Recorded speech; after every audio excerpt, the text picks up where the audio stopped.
Klabin Invest. Mais conhecimento para melhores escolhas.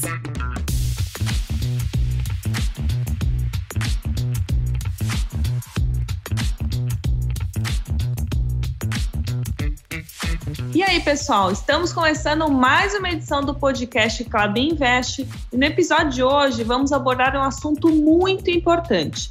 Eu estou falando do setor de papel e celulose e da sua importância para a economia. O Brasil, nós sabemos, passa por um período delicado para muitos tipos de indústria. O peso do setor industrial no PIB, que é a soma de tudo que é produzido no país em determinado período, vem caindo ano após ano. Mas quando a gente olha para a indústria que cultiva árvores de base florestal, responsável pela produção de celulose e papel, o que a gente vê é que o setor vem há anos andando contra essa corrente e apresentando resultados bem positivos. Só para dar alguns exemplos, as exportações de celulose quase dobraram em uma década, passaram de 8,3 milhões de toneladas em 2010 para 15,6 milhões em 2020. A produção total, nesse mesmo período, subiu de 14,1 milhões de toneladas para 20,9 milhões de toneladas. E, além disso, os novos projetos para aumentar as áreas de florestas plantadas, ampliar fábricas e as novas unidades até 2023 alcançaram 35,5 bilhões de reais. O que explica esses números tão animadores nesse setor? Eu sou Yolanda Fordeloni e para entender por que a indústria de papel e celulose tem se fortalecido no cenário nacional, eu estou com o presidente da IBÁ, que representa a indústria brasileira de árvores, economista e ex-governador do Espírito Santo, Paulo Artung. Tudo bom, Paulo?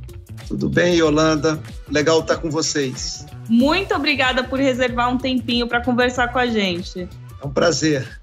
Paulo, eu vou começar trazendo um pouco do contexto da indústria nacional. Não é novidade para ninguém que a pandemia acabou parando muitos setores, mas a situação da indústria já era complicada há alguns anos, talvez décadas. O setor passa por um processo de desindustrialização, segundo a linguagem aí dos especialistas. A indústria de transformação, que representa hoje cerca de 11% do PIB brasileiro, na década de 80, para vocês terem uma ideia, somava quase 30%. E tem um levantamento atual da Confederação Nacional do Comércio de Bens, Serviços e Turismo, a CNC, que estima que só nos últimos 6 anos o país perdeu 36.600 fábricas, o que dá uma média de 17 estabelecimentos industriais fechados por dia. É bastante coisa. Então, eu queria que você começasse explicando, Paulo, por que essa situação tão complicada na indústria do país?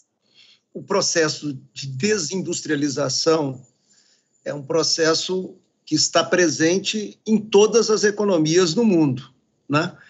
Não é um privilégio do Brasil, nesse caso, né?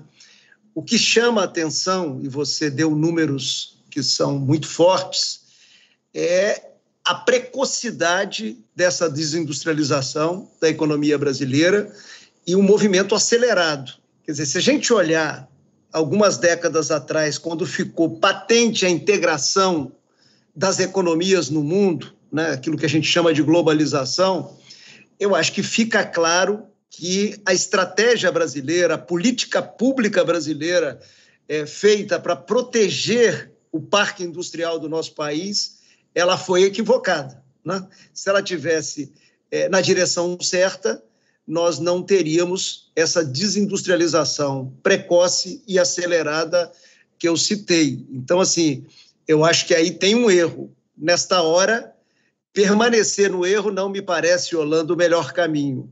Eu acho que a gente precisa abrir a janela, ver o que os outros países fizeram e até olhar para dentro de casa e ver, assim, por que num contexto desse, de desindustrialização, de fechamento de fábricas uma atrás da outra. Agora mesmo nós vimos o episódio da Ford, uma empresa automobilística de tradição no mundo, no país, porque a gente pode olhar para dentro de casa também e ver, do outro lado, uma WEG Motores, né, dando certo, o setor de árvores cultivadas dando certo, evoluindo. Eu acho que esse é a primeira receita do bolo. A segunda, que eu acho importante, é que nós precisamos vencer também as nossas deseconomias. O que eu chamo deseconomias? Por exemplo, a nossa infraestrutura é precária, nós precisamos melhorar rodovias, ferrovias, portos, aeroportos, energia, transmissão de dados, né? Se a questão da internet já era importante antes da pandemia, com a pandemia virou bem de primeira necessidade, né? Todo mundo está conectado, né? Todo mundo conectado. Então, assim, eu acho que a gente precisa resolver as nossas deseconomias. Aí eu cito, por exemplo, o sistema tributário brasileiro. É um horror, né? Nós precisamos corrigir esse sistema tributário. Setor público brasileiro custa caro e é ineficiente. Isso atrapalha o ambiente de negócio, a produtividade da economia brasileira. Quer dizer, o setor público carrega 30%, 34% de tudo aquilo que a gente produz. Quer dizer, se ele é ineficiente, ele torna o sistema produtivo ineficiente no nosso Brasil. Então, eu acho que tem coisas para fazer, tem um dever de casa para fazer, mas tem que ter humildade de também enxergar que a política de proteção ao parque industrial fracassou, e aí a gente precisa olhar no mundo o que foi feito certo e no Brasil o que foi feito certo. Eu acho que o setor de árvores cultivadas é uma luz para iluminar um caminho correto para o setor industrial brasileiro, Yolanda. Paulo, e por que o setor de papel e celulose acabou avançando, mesmo nesse cenário da indústria regredindo? Na década de 70, nós produzimos para o mercado interno. Hoje nós somos o segundo produtor, por exemplo, de celulose do planeta e o maior exportador de celulose do planeta. Então, é um salto significativo. O que propiciou o setor trilhar esse caminho exitoso? Eu acho que o setor ele abraçou a inovação. Queria só te dar um exemplo também para quem está nos ouvindo, que eu acho que é muito ilustrativo. Na década de 70, quando a nossa produção era quase para o mercado doméstico, nós produzíamos nas nossas florestas aproximadamente 10 metros cúbicos por hectare ano, né? Quer dizer, fruto de muita pesquisa aplicada, muito manejo, né? O setor subiu de 10 para 35 na média, né? Você vai pegar as melhores empresas, elas estão produzindo 42, 45 metros cúbicos por hectare ano. Então, assim, um segredo dessa caminhada exitosa é ciência aplicada, é inovação. O outro segredo é a escala, né? O setor se expôs à competição internacional e, consequentemente, precisou de escala para disputar os mercados. Então, assim, essa combinação de exposição à concorrência internacional e busca de escala, eu acho que é um outro elemento importante. Um terceiro elemento é capital humano. O setor, todos nós sabemos, a educação no Brasil deixa a desejar, infelizmente, precisa virar uma prioridade do país, principalmente a educação básica, e dentro do ensino médio a gente introduzir a educação técnica profissionalizante, mas, enfim, nós temos essa carência e o setor, desde a década de 70, trabalhou muito no sentido de produzir e formar bons profissionais. Então, assim, eu acho que essa combinação fez e faz uma diferença muito grande para o setor estar aí, num momento desse, praticamente implementando uma nova fábrica a cada ano, quer dizer, tem um investimento significativo no setor em curso, e ele anda justamente na contramão da desindustrialização que vive o nosso país, Yolanda. Pois é, e com uma demanda tão forte do mercado internacional também, né? O que mostra que a produtividade, esse avanço da produtividade é bem representativo até em termos internacionais, né? A floresta brasileira, Yolanda, só para exemplificar, é a floresta com maior produtividade em todo o planeta, né? Se a gente olhar os chineses, eles não têm a produtividade do Brasil, se olhar os americanos, não têm a produtividade da floresta brasileira.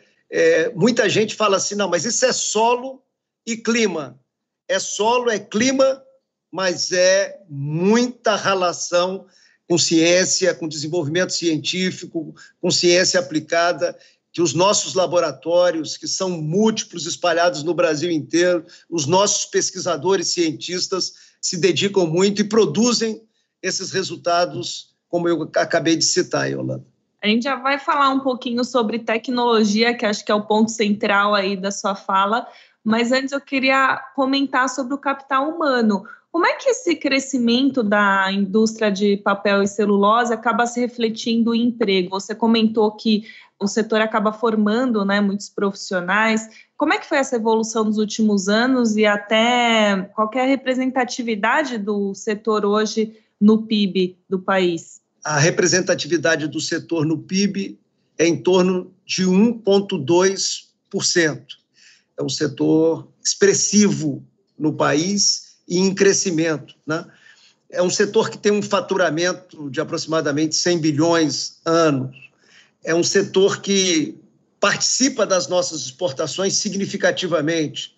O setor exporta mais de 10 bilhões de dólares por ano.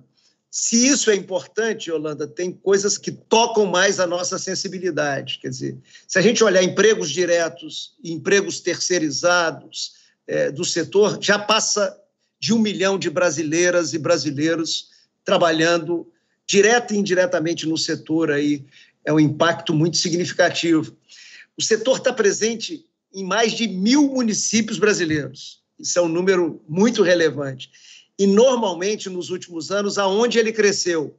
Em áreas de baixo dinamismo econômico, em terra degradada, né? Já utilizada por outras atividades e, via de regra, atividades de baixíssima produtividade, como pecuária extensiva de baixa produtividade, sendo substituído pelo plantio de árvores e assim por diante. Então, assim, esses números, eles são tocantes. O setor também, ele estimula a produção de árvores nas pequenas propriedades, Brasil afora, onde ele está localizado. Eu tenho um outro número para te dar que é impactante. Hoje, de pequenos produtores fornecendo madeira a partir de árvores cultivadas para o setor, nós temos aproximadamente 1.600.000 pequenos produtores acoplados a essa estrutura produtiva, né?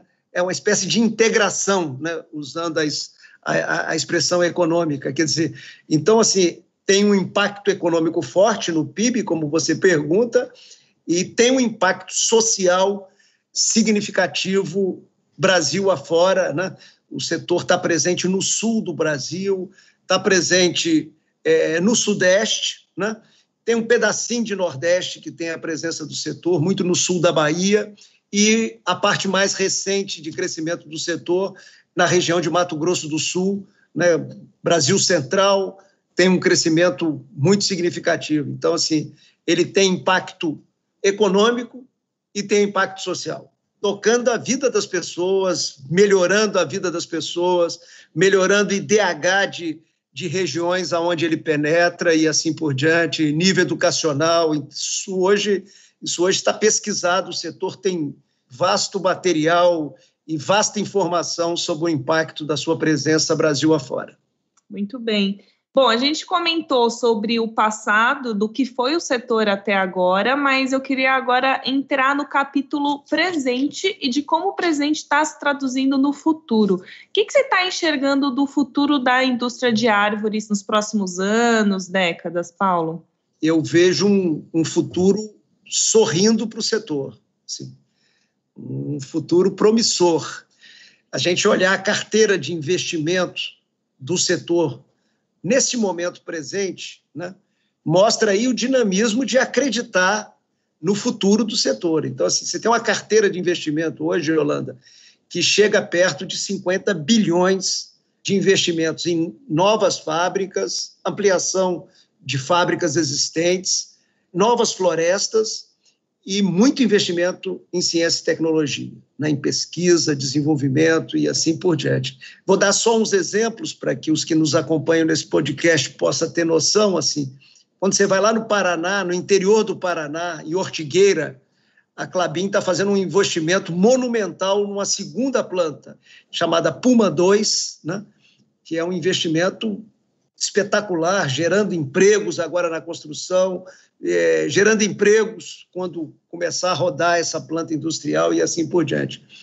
No interior de São Paulo, assim, olha que coisa curiosa, o maior investimento privado em São Paulo, que é a locomotiva do Brasil, é do setor. A Bracel está fazendo um investimento numa planta industrial de celulose tradicional e de celulose solúvel, né? Vai produzir os dois tipos, um investimento importantíssimo, né? Quando você vai lá para Três Barras, no interior de Santa Catarina, está o West Rock fazendo um enorme investimento. Quando você chega também em Santa Catarina e vai a Lages, está a Bernec fazendo um belíssimo investimento lá. Quando você vai lá no interior de Minas Gerais, lá no Triângulo de Mineiro, está a Duratex, com parceria internacional, fazendo uma planta industrial para fazer celulose solúvel. Quer dizer, agora, poucos dias atrás, a Suzano anuncia aquilo que é o maior investimento do nosso país, o maior investimento privado, que é uma nova planta industrial em Mato Grosso do Sul, lá em Ribas do Rio Pardo. Então, assim, não estou falando de todos os investimentos, mas estou mostrando espacialmente como é que nós estamos com investimentos espalhados pelo Brasil, o que mostra a perspectiva futura. Mas eu acho que o que marca o futuro mesmo, Yolanda, são os novos usos, né, e os novos produtos vindo das árvores cultivadas, né? E aí eu queria falar rapidamente, quer dizer, todo o trabalho na área de nanotecnologia que leva à nanocelulose é um trabalho de novas aplicações, novos usos e novos produtos, né? Você imaginar, assim, todo um desenvolvimento para que você possa fazer tecidos a partir da nanocelulose, né? Quer dizer, você tem uma outra vertente, quer dizer, quando a gente pensa uma árvore, Yolanda, você extrai dois produtos dali, você extrai fibras e essas fibras, elas são assim coladas, né, com uma coisa chamada lignina. Então, quando vai fazer celulose, usa as fibras para fazer celulose e foi crescente o uso da lignina para fazer energia limpa para movimentar o setor. Quer dizer, o setor tem um fornecimento de energia limpa que passa de 90%. Então, essa é uma característica importante. Agora, com a pesquisa, você tem novos usos da lignina, quer dizer, justamente buscando substituição de produtos de origem fóssil, né? Então, assim, quando a gente olha assim, o comportamento do novo consumidor que tem no mundo hoje, exigente, quer rastreabilidade dos produtos que ele vai consumir, né? Quer saber se teve trabalho infantil, se teve trabalho escravo, se teve desmatamento e assim por diante. Isso é a cabeça do novo consumidor. Muita gente acha que é só do europeu. Não é planetário. Então, quando a gente olha a cabeça do consumidor e quando a gente olha a cabeça do investidor que está aí cobrando, na hora de aportar o dinheiro dele em novos projetos, ele está cobrando comportamentos ambientais, sociais, de governança, né, o ESG, você vê que o setor ele dialoga com muita força com esse novo consumidor e com esse novo investidor que nós temos no país e no planeta, né? Então, eu acho que o pé nosso está no presente muito forte, mas o passo que nós estamos dando já é na direção do futuro. No fim, a gente acaba percebendo que o setor anda lado a lado com o tema sustentabilidade, inclusive a gente já mencionou sobre isso em vários episódios aqui do Klabin Invest, mas o que eu queria te perguntar, Paulo, é se o mercado acaba reconhecendo a indústria de papel e celulose como um expoente dessa área de bioeconomia, ou seja, né, que anda lado a lado com a sustentabilidade, que tem um potencial aí de geração de novos produtos. Como é que você enxerga isso? Eu acho que quanto mais o setor evolui a sua posição, mais esse reconhecimento acopla a nossa ação, né? Eu posso dizer que a pandemia, que levou ao distanciamento social, levou a um novo comportamento humano, colocou o setor mais próximo do entendimento das pessoas. Assim, na hora que você precisou de máscaras cirúrgicas, né, avental para os profissionais de saúde, e começou a ver que esse material era fabricado no setor, né, tinha origem justamente no setor de árvores cultivadas, né? Quer dizer, na hora que você optou pelo alimento vindo através de delivery e você começou a receber as sacolas com seu alimento, as caixas com seu alimento, você dialogou mais com o setor, né? E a pandemia, de certa forma, acelerou o uso dessa modalidade de consumos de alimentos. Na hora que o e-commerce evoluiu durante a pandemia e está evoluindo, né? Quer dizer, toda a embalagem desse material que você compra, que chega nas caixinhas e assim por diante, já virou uma tradição na porta dos prédios, na porta das residências e assim por diante. Isso tem a ver com o setor. Então, assim, eu acho que o setor está crescendo nesse relacionamento com a sociedade e isso gera uma aproximação com o Brasil, com os brasileiros e com os planetários, né? Quer dizer, quando a pessoa olha que essa caixa que ela recebe, ela tem um reuso, né? Ela entra na economia circular, né? Que essa caixa ela vai servir de matéria-prima para fazer uma nova caixa e assim por diante. Eu acho que isso bate muito no sentimento daqueles que querem usufruir do planeta, mas entregar um planeta para os filhos, para os netos, para os bisnetos, em condições de vida adequadas. Então, assim, na hora que se discute questões do clima e assim por diante, eu acho que o setor, ele crescentemente, Yolanda, ele vai sendo não só percebido, como reconhecido pelo mercado e pela sociedade de uma maneira geral. E um tema que está muito em voga no mercado, que os investidores acabam se interessando bastante, é sobre os desafios que não só, né, o setor de papel e celulose, mas a indústria como um todo, o país como um todo enfrenta, que é a mudança climática. As empresas do setor de papel e celulose têm mais condições para lidar com ele? Como é que você enxerga isso, Paulo? O setor é um aliado no enfrentamento da questão do clima, né? Vou dar o exemplo do Brasil. A gente planta, colhe e replanta em 9 milhões de hectares, uma área expressiva, chega ali a 1% do território nacional, né? Mas o mesmo setor que planta, colhe e replanta é um setor que conserva, e aí você não vai encontrar nenhum outro setor com um desempenho similar ao setor de árvores cultivadas no nosso país. Nós plantamos em 9 milhões de hectares, nós conservamos aproximadamente 6 milhões de hectares de florestas nativas ou restauradas no nosso país. Quer dizer, é muito expressivo, sabe, ir ao encontro de uma informação como essa, Yolanda. Então, assim, uma árvore que vai crescendo, ela não só captura CO2, como ela estoca o carbono. Então, assim, quando ela é retirada para fabricar, por exemplo, celulose, ela não libera esse carbono. Então, assim, o setor é um setor que opera, sabe, na direção certa em relação à questão climática, né? Quer dizer, o setor pode contribuir muito, né? Se você imaginar que o setor planta em 9 milhões, mas nós temos mais de 40 milhões de hectares de terra degradada no país, quer dizer, você pode crescer muito ao mesmo tempo que abastecendo esses mercados de papel, de celulose, e aí você tem fraldas, você tem cadernos, você tem tecidos, né?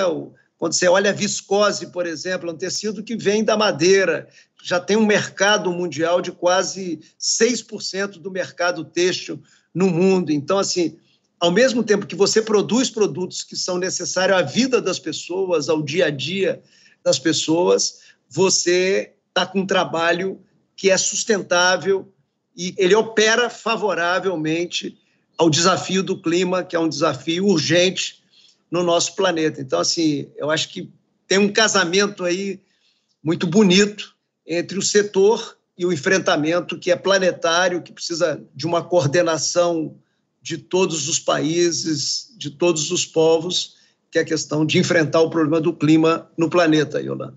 Você tocou num ponto que é a diversidade dos produtos, né? De uma mesma árvore, você acaba extraindo diversas possibilidades aí de produção, o mesmo commodity, né? Tem a celulose. E uma coisa que me chama bastante atenção no setor é que essa diversidade acaba sendo um impulsionador, né? Um impulso para que as exportações até evoluam num patamar que a gente está vendo hoje.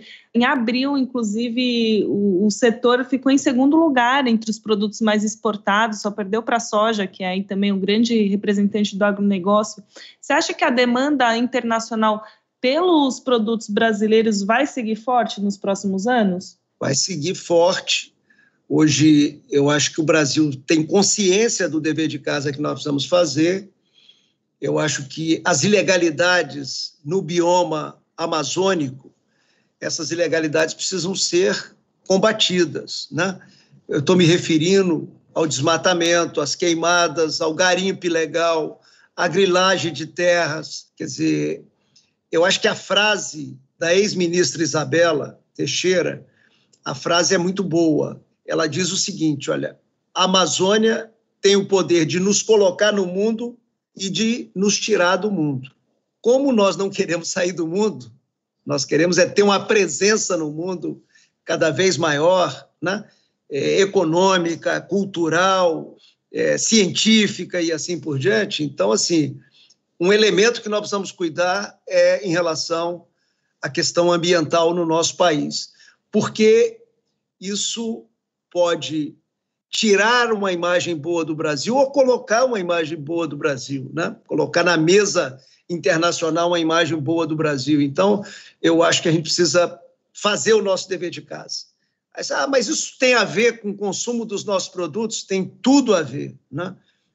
No ano passado, nós tivemos consultas da Inglaterra sobre a origem dos produtos que entram na Inglaterra, né? E queriam saber se tem desmatamento, se tem conflitos com os direitos humanos e assim por diante. Então, tivemos consulta da União Europeia, né? É esse o mundo que nós estamos vivendo, né? Se a gente pensar que principalmente a União Europeia virou uma base regulatória para o mundo, a gente precisa estar muito atento a todas essas questões para que aquilo que você perguntou, quer dizer, os mercados que nós duramente conquistamos nos últimos anos, abrimos nos últimos anos, a gente não feche esses espaços de colocação dos nossos produtos, do nosso desenvolvimento tecnológico, serviços e tudo mais que a gente pode se relacionar positivamente com o mundo. A gente só tende a ganhar, né, com a preservação do que é nosso, tanto do ponto de vista ambiental quanto do ponto de vista de negócio, porque, sim, é uma grande vitrine para o mundo, mas, como você bem disse, pode fechar as portas para muitos negócios se não for bem apresentado e bem cuidado. Paulo, eu queria que, enfim, infelizmente a gente está chegando ao fim aqui no nosso podcast, eu queria que você deixasse um recado final para quem ouviu a gente até aqui, enfim, está a fim de acompanhar mais sobre o setor, sobre perspectivas do setor, que você já bem mencionou, são bem positivas. Eu tenho uma visão relativamente otimista do nosso país, e vou explicar por que relativamente, né? Porque o otimismo vem do potencial que o Brasil tem. Mas a dificuldade, né? Por isso que meu otimismo é relativo, a dificuldade é transformar esse potencial em oportunidades para os brasileiros, principalmente para os jovens brasileiros, né? Que estão aí numa fase, novamente, de não acreditar muito no futuro do país. Então, assim, eu, com os dois pés fincados no chão, né? Não é otimismo bobo, eu tenho uma visão relativamente positiva em relação ao futuro do Brasil. É claro que nós precisamos aprender o caminho. Dentro do Brasil, assim, eu acredito em muita coisa que está dando certo e vai continuar dando certo, até independente dos nossos descaminhos, né? Um setor que eu tenho certeza que vai evoluir muito nos próximos anos é o setor de árvores cultivadas, né? Diversificando os usos, né? Daqui a pouco você vai usar aí um plástico, o nome não vai ser esse, mas é um plástico substituindo o plástico vindo das árvores.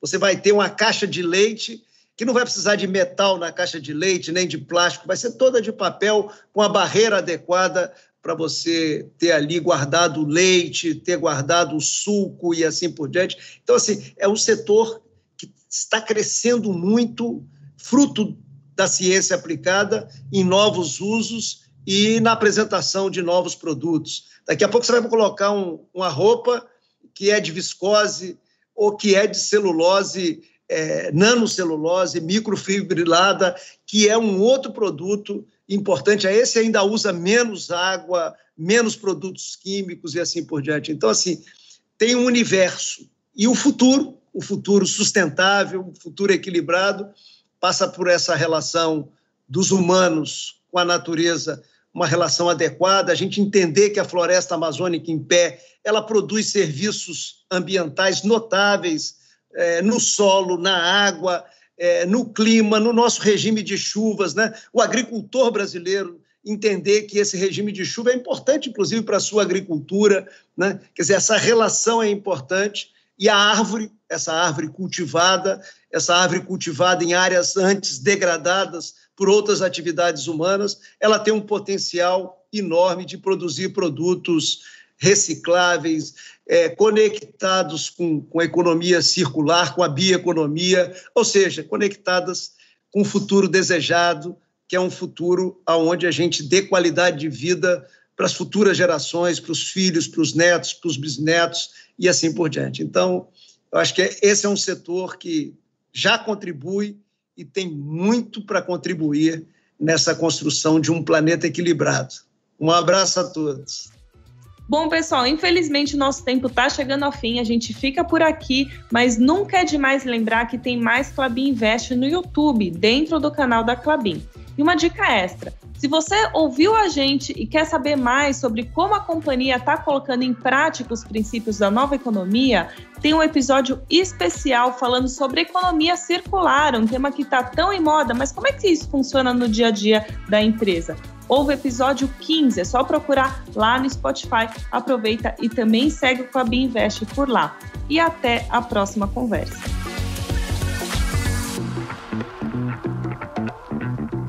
Klabin Invest. Mais conhecimento para melhores escolhas.